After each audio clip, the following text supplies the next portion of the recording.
flag operation untuk datang. Padahal gue nih sebenarnya ingin ngancurin yang itu. Karena lu berteman sama dia, lu baik sama dia, gue datang buat nyuplai lu uang, kasih lu makan, biar lu punya hati ke gue. Baru kemudian gue buruk-burukin, biar lu dukung gue. Itu caranya.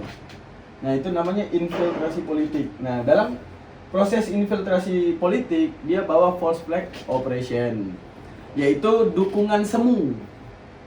Nah pada tahun 17, ini tetap anti Amerika. Keluarga Assad itu paling anti Amerika. Dia paling anti sama Amerika. Iya, tapi mereka anti Amerika, tapi mereka butuh dagangnya, jadi butuh pihak ketiga. Bukan, ada alasan dia mau dekatin Saudi.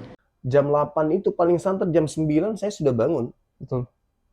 Saya buka Komal, tidak ada apologet yang bangun. Atau mereka sibuk. Mungkin mereka butuh ini. Betul. Kayaknya butuh ini. Karena begitu saya buka Komal pagi-pagi, saya cari, mana ini Komal? Ya sering, sekarang ini kok nggak ada yang buka. Oh, siap bang, siap bang. Tadi pagi, kemarin begitu terus. Jadi gimana mau dakwah kita ini bagus? Sementara saya mau solo, jaringan nggak bagus. Gitu. Kita kalah sama Pak Bom Bom. Nggak ada yang seperti Pak Bom Bom. Bisa 12 jam, 13 jam sendirian. Iya, betul. Jadi ya teman-teman apologet. Dan bukan juga hanya apologet, Dinda. Siapapun, netizen kan juga ikut begadang. Mereka juga ikut tepuk tangan, mereka juga ikut ribut, tertawa. Maka ini, mereka butuh ini. Suplai nutrisi untuk menjaga kesehatan. Ini ada mau madu dan murah. Saya agaknya kaget. Berapa harganya? 40.000. 40.000. Sebanyak ini, Masya Allah. Allahu Akbar. Kenapa murah, teman-teman? Karena beliau langsung connect dengan sumber, dengan penghasil madunya. Bukan melalui banyak tangga-tangga, tapi langsung di tempatnya. Jadi murah. Jadi teman-teman netizen, silakan pesan madu ini di saudara kita. Di link deskripsi sudah ada juga. Ada di deskripsi ya, sehingga ya kita nonton itu bisa kuat. Percuma juga untuk nanti tidak masuk juga ilmunya kalau gitu. Ya, ini tiba-tiba kita melihat Daman sekarang udah style menjadi pakar geopolitik. Iya. Sejak kapan Anda jadi pakar geopolitik? Baru-baru kali ini, karena melihat gap menarik yang terjadi Antara apa yang kita bilang? Permainan asing. Jadi mendukung Amerika atau Iran? Iran dong. Lah, kenapa kau mendukung Iran? Karena mereka tegas mendukung Palestina. Mereka tegas. Memang yang lain nggak tegas? Indonesia tegas dukung Palestina? Enggak, banyak orang yang bacot doang ngomong dukung Palestina. Tapi ketika ada negara yang menolong Palestina, mereka mengutuk negara tersebut. Siapa?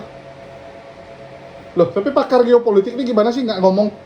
Ya pikir sendiri gimana? Yang bersuara di atas kemerdekaan Palestina nggak cuma omong doang. Siapa? Iran. Iran jelas-jelas ngedukung. Tapi sekarang lu lihat aja gimana orang yang di mulutnya mengatakan pro Palestina tapi mengutuk apa yang dilakukan Iran. Oh, maksud lu kalau lu bilang pro Palestina, lu harus konsisten mendukung Iran juga. Kalau ini ribut apa sih? Ini. Kalau enggak dengan mendukung Iran, ada cara lain emang. Oke, jadi menurut lu kalau Iran sampai kalah kan nanti Palestina ada yang dukung. Kalau Iran sampai kalah, paling kurang ya di atas fatwa hijrah Palestina dong yang akan terjadi. Lu dengerin aja, lu lihat fatwa Palestina harus hijrah, lu cari. Kira-kira siapa yang ngomong kita dukung Palestina. Tapi dengan cara hijrah Palestina, jangan tinggal di situ lagi. Dengan cara Palestinanya hijrah. Nah ini gimana ceritanya?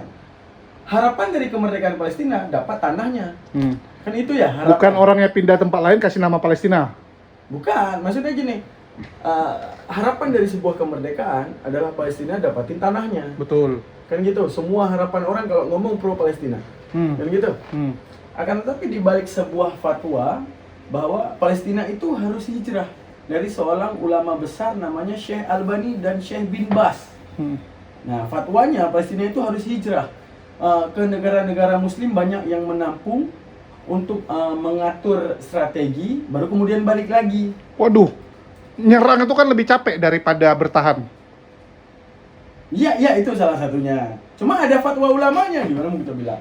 Nah, di balik itu semua... Tunggu. Ini artinya pencar-pencar, bukan ditampung di satu tempat. Bisa jadi pencar, bisa jadi tampung. Intinya hijrah. Jadi kayak Rohingya dong nanti. Iya, makanya kan.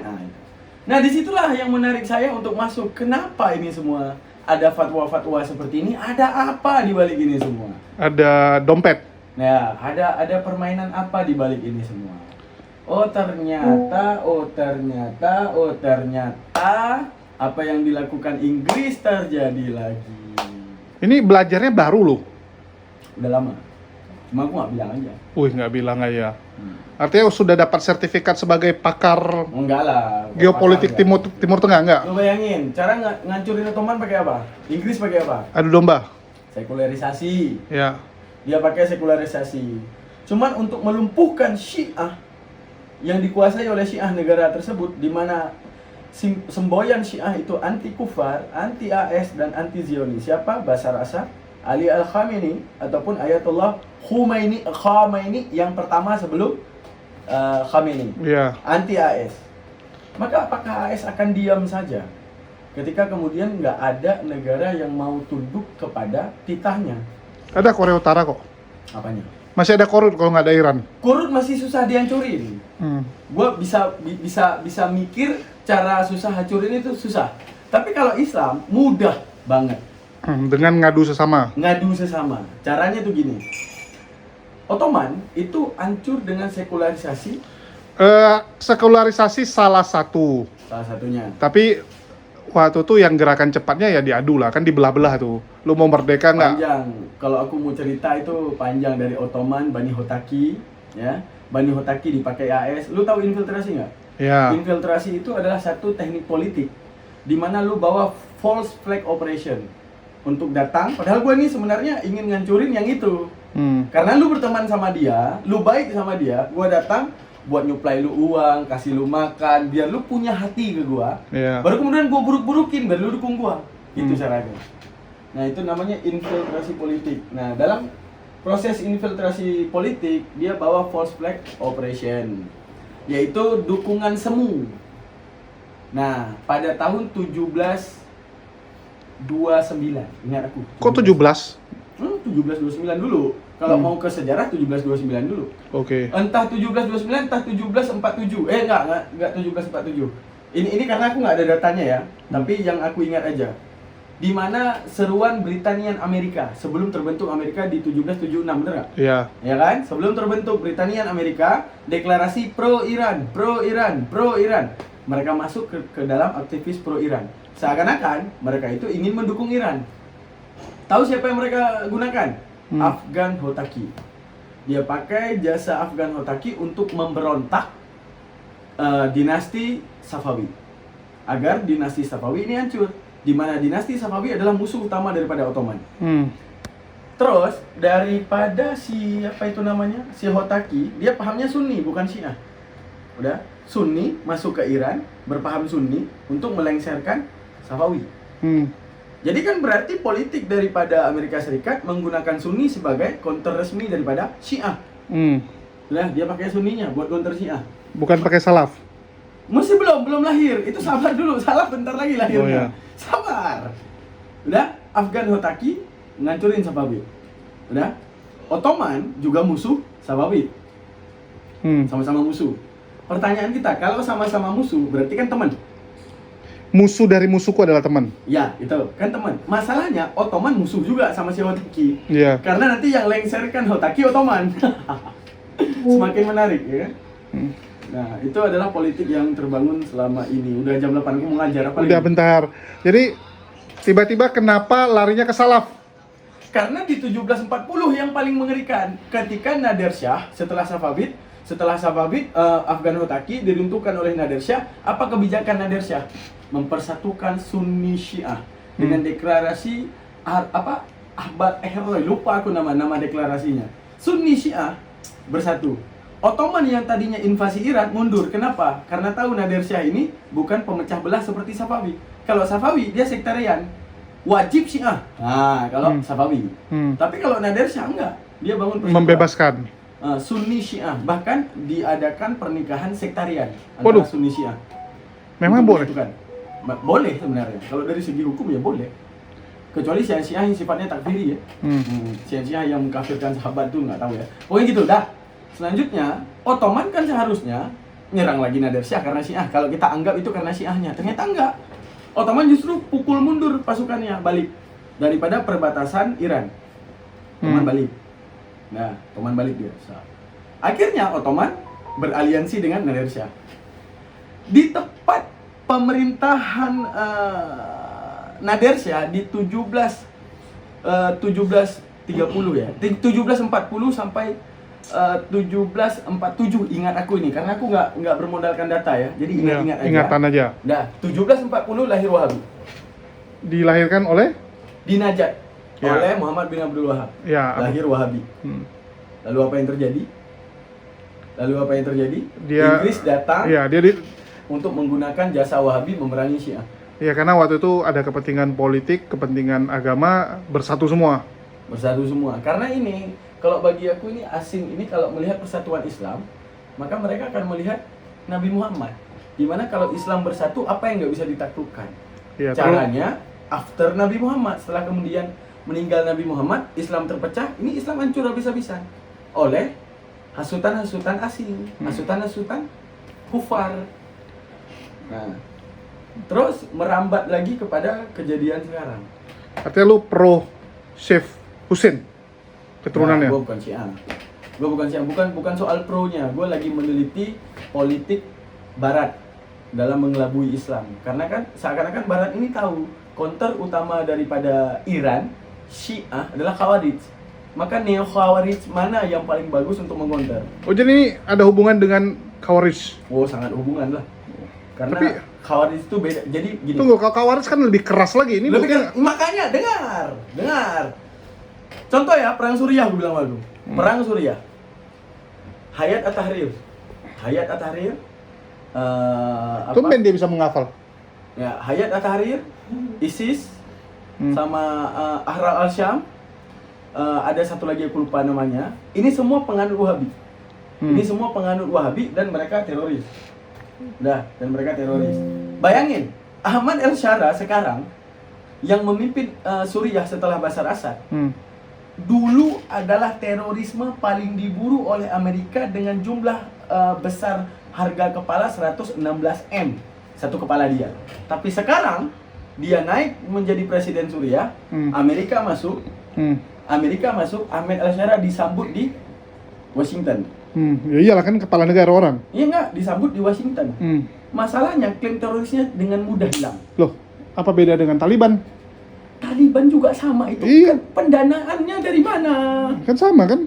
Semua sama. Jadi ibaratnya gini, Hafiz al-Assad, bapaknya daripada Bashar al-Assad, kesalahan fatalnya cuma satu, nggak dengar Khomeini yang pertama, bukan Khomeini yang kedua nih. Nggak dengar. Ayatullah Khomeini ketika Arab Saudi ingin bikin aliansi Liga. dengan Hafiz al-Assad, dilarang sama Ayatullah Khomeini yang pertama, yang udah meninggal. Bukan yang kedua ini. Rayatullah Khomeini. Dia nggak mau dengar, dari bilang jangan bikin aliansi dengan, bukan aliansi, jangan berteman sama Saudi. Nanti kamu akan hancur. Dia nggak dengar. Akhirnya berteman. Ya karena butuh Amerika. Bukan karena butuh Amerika. Orang ini tetap anti Amerika. Keluarga Assad itu paling anti Amerika. Dia paling anti sama Amerika. Iya, dan nggak tapi mau tunduk. mereka anti Amerika, tapi mereka butuh dagangnya, jadi butuh pihak ketiga. Bukan, ada alasan dia mau dekatin Saudi. Dia masalah minyak lah. Aku nggak terlalu meneliti alasan minyak ini, aku nggak terlalu meneliti. Cuma masalah Saudi, pertama karena mengingat sesama Islam, yang kedua karena mengingat mungkin jalur dagang sesama Islam jadi lebih baik. Saudi menjebak. Tahu nggak Saudi jebak dengan apa? Dia kirim beasiswa ke Suriah. Semua generasi Suriah ambil ilmu di Saudi. Betul. Akhirnya Suriah yang tadinya cuma ada Sunni Syiah, selanjutnya ada Wahabisme. Oh, dia nggak mau bilang Salafi, Wahabisme aja yang lebih keras. Ya. Dia ekstrak gitu. Jadi apa beda dengan Indonesia yang ngasih beasiswa? Terserah. Udah. Setelah diambil ekstraksi Saudi ini, dia masukin ke Suriah. Setelah dia masukin ke Suriah, itu belum ada demonstran itu belum ada apapun yang terjadi di sana. Di Suriah. Nah, tapi yang ada takfiri. Di mana ada dua ulama karismatik besar, Syekh Hasan Ramadan Al-Buti yang memerangi pemahaman Wahabi ini. Ulama Sunni non Wahabi non Syiah. Ramadan Al-Buti dan Syekh Hasun. Sekarang Wahabi itu ada di ini, di apa, ideologinya udah ada di Suriah. Ketika ideologi ada Suriah, ternyata kalau kita mau mengulik, masuk ideologinya dulu baru milisinya. Ideologi dulu pengaruhi rakyat. Pengaruhi rakyat. Karena gini, paling kurang rakyat akan memandang keluarga Asad kafir. Oh masa? Harus kayak gitu dong. Syiah itu bukan Islam, itu dogma. Itu doktrinnya, Syiah bukan Islam, apalagi itu Alawi. Kita bilang Zaidiyah, oke, masih diakui Islam. Kalau Alawi? Jadi perang di Suriah itu karena menganggap presidennya kafir? Sepertinya. Enggak, bukan itu kalau dari kita tinjau ke AS, bukan. Tapi ideologi yang dibangun. Ideologi dibangun bahwa enggak mungkin aku dipimpin kafir. Udah. Baru nanti masuk milisi-milisi. Ya, biasalah seperti itu. ISIS, Hayat At-Tahrir, Jahsy al-Syam, lupa aku, banyak itu namanya, milisi yang berpaham Wahabisme yang ada di sana. Nah, dia main apa di sana? Dia main permainan perang yang namanya politik apa tuh? Scapegoating. Tahu nggak scapegoating? Oke. Ya kalau kayak gitu, kayak lu bilang, Palestina, itu kan bisa dibilang Homos, ini nggak boleh bilang Hamas sih, Homos. Homos itu kan bisa dibilang Wahabi. Siapa bilang, Mas? Lah. Syiah resmi, Mas. Sunni bercampur di Hamas itu Sunni sama Syiah, 2 biji. Tapi- Sunni non Wahabi non Syiah sama Syiah. Oh iya, salah, Syiah. Kalau yang mau Wahabi Al-Qaeda, Taliban, Hayat At-Tahrir, Jadi ISIS. menurut lu, Indonesia akan arah kemana setelah mengaca kepada yang terjadi di Timur Tengah? Syaratnya Prabowo harus pro Amerika, kalau enggak terjadi persis hal yang sama. Loh, buktinya Jokowi kemarin nggak pro banget ke Amerika, pro ke Cina. Intinya jangan pro barat. Intinya pro barat. Kalau pro barat Indonesia aman. Tapi kalau nggak pro barat, gua nggak bisa jamin. Tapi prediksi gua kita adalah Suriah nomor 2. Kalau nggak pro barat ya. Kalau nggak pro Amerika ya. Nggak percaya. Dia bilang ngadi-ngadi sama. Ya, Lo nggak usah masih Indonesia. nggak usah. Indonesia nggak usah. Nggak. Indonesia nggak usah. Cuma coba lu lihat Iran. Ketika Iran nggak pernah mau tunduk kepada Amerika, kan dulu mereka sahabat sama Amerika. Sahabat banget dia. Zaman Reja Pahlavi. Waktu ini, waktu apa namanya? Waktu Di atas aja Pahlavi. Waktu ngagresi Irak kan landasan militer base-nya Amerika kan Iya. Iran dikasih sama Iran. Iya. Iya, dan zaman Pahlavi, setelah Pahlavi tunduk kan benar-benar revolusi. Bukan, Pak. Bukan, pertama ada Ahmad Musadik yang menolak Bukan kayaknya. pertemanan. Iya, bandel. Bukan. Pahlavi itu 79 guling. 8 sekian. Iya, diguling sama Ahmad Musadik kan. Lah enggak lah, Ayatullah loh. Itu loh. Kok Ayatullah. langsung itu loh, Ahmad Langsung. Musadik. Langsung bandel. Coba lihat, bener nggak yang menggulingkan Reza Pahlavi Ahmad Musadik? Bener nggak? Dengan sistem demokrasi. Yang lu yang ini. Aduh ya Allah, gua nggak jadi ngajar ini. Nggak apa-apa kan ini. Ini ngajarin. Ini kan ngajar. Konten Julius lagi. Lucu dia nih soalnya 3 ngomongnya. menit lagi gue nyampe, gue balik ya. Ntar lagi. Digulingkan kok dia tahun. Oh ya, coba revolusi Islam Iran itu 1979. Langsung pulang Ayatullah waktu itu. Langsung pulang, langsung jadi supreme leader. Kan langsung supreme leader jabatan dia. Nih, Dia mengkudeta, bukan menggulingkan, mengkudeta. revolusi yang mengubah Iran dari monarki di bawah Syekh Reza Pahlavi menjadi Republik Islam yang dipimpin Muhammad Ayatullah Agung Ruhollah Khomeini. Ya. Jadi Ahmad Musadik ngapain? Dia bukannya presiden pertama. Dia zaman Reza Pahlavi rajanya. Reza Pahlavi itu raja, bukan presiden. Oh, rajanya. Raja. Oh iya kan, ya pokoknya Reza Pahlavi. Oh enggak, Musadik juga naik, Pahlavi masih raja gitu kan? Iya. Kayak gitu ya. Iya. Tapi Musadik itu anti asing kan? Gue nggak paham itunya. Pokoknya revolusi Iran itu Karena Musadik digulingkan lagi nanti. menggulingkan liberalismenya Iran zaman itu. Iya. Dan kenapa rakyat mendukung? Kejadiannya sama kayak mirip-mirip sama kayak Afghanistan masuk ke Taliban masuk ke pemerintahan, nggak ada yang itu, nggak ada ketupan darah tuh dengan damai. Karena rakyat udah muak gitu dengan kapitalis liberalisme ala-ala barat gitu loh. Muaknya kenapa? Ya syariat jauh, korupsi iya gitu, segala-gala. Iya betul. Jadi Udah ngerti lagi, aku mau ngajar ngaji. Ini ngasih informasi salah-salah, nyesatkan nih lu. Ya udah, nonton di YouTube aku kalau nggak mau salah. Di sini aku nggak ada data, buka data lama. Kalau mau fokus podcast ini tiba-tiba aku Nah itu benar ya. Coba jangan ke ranah Indonesia beda lagi gitu. Karena posisinya gini Dam, kalau 2026 itu Barat itu miskin. Iya, mulai tidak dipedulin. Tapi kalau Indonesia gua masih bisa menjamin enggak. Bisa menjamin enggak karena apa? Dibilang Syiah, dibilang Iran juga, didanai Iran juga enggak. Ya. Oh, Indonesia lebih kaya lah. Iya, bukan itu. Musuh utama AS itu Iran. Musuh Karena utama. Iran ini nggak mau tunduk.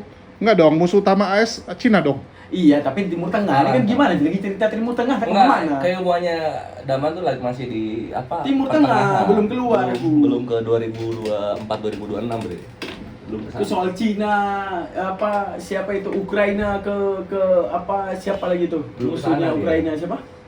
Rusia. Enggak ngapain? Aku lagi neliti Timur Tengah tiba-tiba geopolitik ke mana-mana. Iya, jadi gini, Palepi itu dia sekularisme. Sekularisme. Masalah pro ke Amerika nggak pro ke Amerika itu bukan Pro urusan dia. Amerika, walah. Lihat aja Dia lebih pro ke Inggris, pro Inggris. Dia nggak pro Amerika, pro Inggris. Dia Karena pro Inggris. waktu itu Inggris lebih kuat dari Amerika.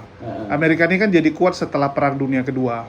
Intinya semua Nggak, intinya gini. yang gue pelajari ya, semua presiden yang terafiliasi dengan Syiah dan nggak mau tunduk kepada Amerika Serikat, semua hancur karena fitnah. Nggak. Gue bisa buktiin itu semua. Tapi yang hancur karena fitnah. ya, tapi yang lucu terlepas dari semua itu ya, yang paling lucu itu adalah 100 tahun sekali penguasa dunia geser. Penguasa dunia itu cuma 100 tahun, nggak bisa lebih lama. 100 tahun yang lalu penguasa dunia siapa? Inggris. Sebelum Inggris siapa? Spanyol. Kan? Sebelum Spanyol siapa? Ada, setiap zaman itu ada Halo? semua. Ada UKG-nya. Bukan, ada yang paling kuat. Romawi, Yunani, gantian kan, Oh, di Mongolia. saya ke bawah ya, Pak. Ya. Udah pada datang. Aku juga ini udah Yuk. selesai. Kalau mau di keluarga Apologet guys nonton aja. Nonton.